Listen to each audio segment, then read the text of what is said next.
ജോയ്ക്ക് വഴിയരികിൽ നിന്നൊരു എലിക്കുട്ടനെ കിട്ടി. അവൻ അതിനെ വീട്ടിൽ കൊണ്ടുവന്ന് വളർത്താനും തുടങ്ങി. രാവിലെ ജോ എണീക്കുമ്പോൾ കാണുന്നത് ഫ്രിഡ്ജ് എല്ലാം തുറന്നു കിടക്കുന്നതാണ്. എലിക്കുട്ടൻ എല്ലാം നാശാക്കി എന്ന് വിചാരിച്ച് അവൻ കിച്ചണിൽ പോയി നോക്കുമ്പോൾ കാണുന്നത് അവൻ കുക്ക് ചെയ്യുന്നതാണ്. അങ്ങനെ അവർ ഫുഡെല്ലാം കഴിച്ച് നേരെ ജോലിക്ക് പോയി. പാചകത്തിന്റെ ABCD അറിയാത്ത ജോ ഒരു ഷെഫായിട്ടായിരുന്നു ജോലി ചെയ്തിരുന്നത്.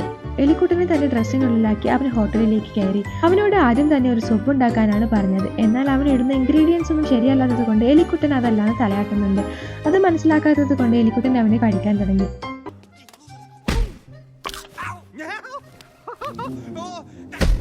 അവൻ അതിനെ ആരും കാണാതെ ഒരിടത്ത് കൊണ്ടുപോയി എലിക്കുട്ടനോട് ദേഷ്യപ്പെടാൻ തുടങ്ങി. ആ സമയത്താണ് ഒരു ഷെഫ് അങ്ങോട്ട് വരുന്നത്. അയാൾ എലി അവിടെയെല്ലാം തിരയാൻ തുടങ്ങി. ഈ സമയം എലിക്കുട്ടൻ അവന്റെ തൊപ്പിക്കുള്ളിലായിരുന്നു.